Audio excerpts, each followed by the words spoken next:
Hi, I am Angula. I'm the Managing Director of the Leap Group of Companies. We are based in Namibia, Windhoek.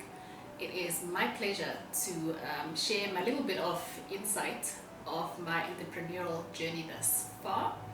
It would have been an even greater honor to be with you in person, but unfortunately I'm not able to. But I'm hoping that through a little bit of my insight that I'm going to share with you, that you do still take something away.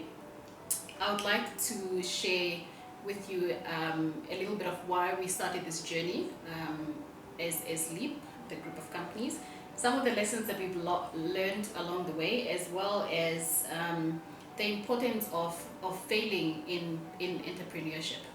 As Leap, embarking on this journey, we wanted to have one vision that ties everything together, and that one vision is impacting 1 million lives. And we do this through Leap Holdings, being the holding company for our operations, and our operations are in manufacturing. We manufacture garments through Leap Manufacturing.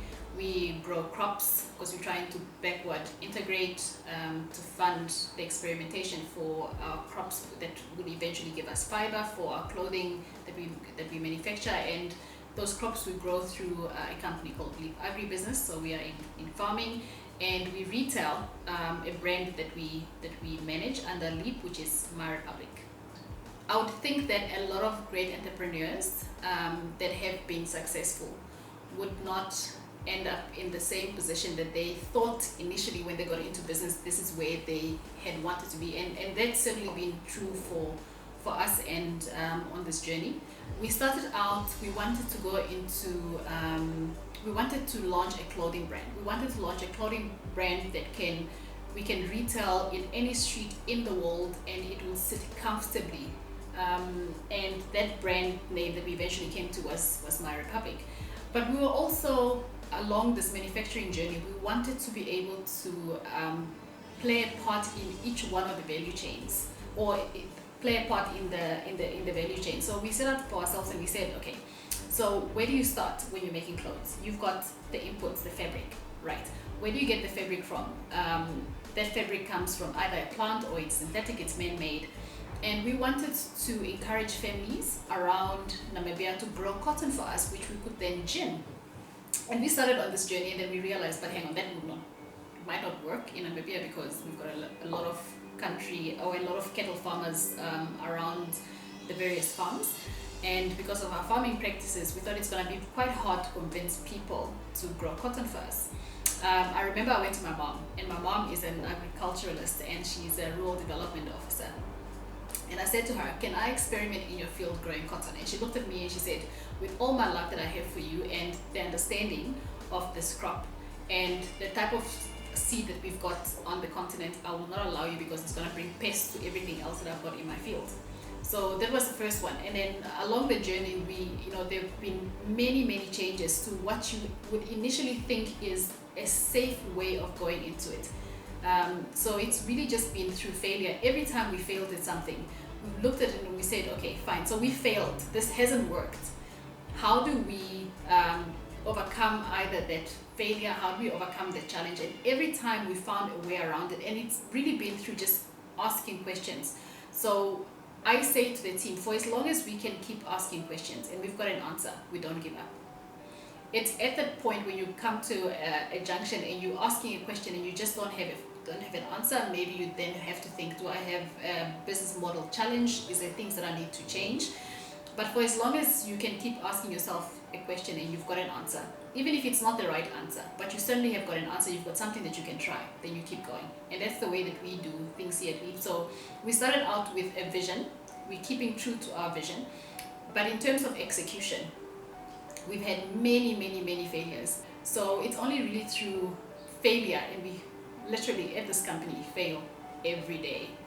It could be as simple as you walking in and the boiler is not working, you can't iron. It could be as simple as thinking you've got your financing locked down, you've got them confirming that they're going to be giving you financing, and the next time when you call them to say, when are we going to be signing the offer letter, and they would then say, your business model doesn't work and therefore we're not going to give you the funding, and you would have had your hopes pinned on this funding coming through. And So yeah, so through failure you learn. It makes you a lot more innovative. You learn to do things that you really otherwise would think that you aren't able to do. So as an entrepreneur or a person that wants to embark on the entrepreneurial journey, I would encourage you to really embrace failure. And I know it is hard sometimes. There are nights when you go to bed and you don't sleep. So you wake up at 3-4 a.m. and you're thinking, okay, fine, tomorrow I need to go into the office, I need to have this brave face on, and you haven't gotten an hour of sleep. And it's not because you've been working, it's because you've been worrying about how you're going to make it work. And the one thing that as an entrepreneur you really need to get a balance on, or somebody that is thinking of getting into business, is how do you control your own fear? There's a lot of talk around, yes, entrepreneurs are risk takers, but there is nothing that's different between me and another person that's not in business when it comes to the way our brains work. So something happens, something doesn't go right. You've got a crop that needs to come out of the ground, you've got 40% of it that has come out, and the other 60% hasn't come out. The next worry will be, okay, when that crop comes out, which I had pinned my repayment plan on, I had given through to the bankers to say, I want that tractor and this is how I'm going to pay you back. And that crop doesn't come out and you only have 40% coming out. Believe you me, fear is going to immediately kick in, because that is a human instinct. So the one thing that as an entrepreneur you really need to get a handle on is how do you find a way of handling your fear, because the moment you really dig in and you really start getting scared, the more you increase your risk and you just keep going in circles. So the one thing that you really do need is either finding a friend that you can confide in. It's a friend that you can just call and you talk for 30-45 minutes and this person is not saying a word, and all you're doing is telling them how your day went and what makes you scared. And as you're talking, and it's actually quite helpful to either talk to somebody else, find somebody that you trust, or start writing things down. And as you're writing, you would be very, very surprised that you would, through the strength of your own voice, find an answer. And it's only by verbalizing it, by writing it down, that you get to realize, okay, fine, so I've done this is what scares me, but let me ask another question. Let me ask the second question. Let me ask a third question. Let me have half an answer, and then tomorrow I'm going to try half that answer that I've come up with. And then give yourself an opportunity to go to sleep. So find a way of getting around your fear. Have a mechanism. It will come. It's not to say, entrepreneurship is smooth sailing. And for some people it comes quite early in on their journey. For some people it comes a little bit later. You might have started a business and things are going well. But then you also don't want to get to the point where you're now having to manage that fear when your business is very big and you don't have a mechanism of managing it. So already know that you will have hard times that will come. But know that from failing you learn, you grow. Embrace failure. Use it as an opportunity to really say, okay, fine, it's just market research. That's all that you're doing. You're testing your theory. So if I'm testing my theory and I fail at testing my theory, what do I need to change? So this didn't work today. So the market is telling me this is not what it wants. So tomorrow I get up and I say, okay, fine, I want to test the very same market. What do I do differently?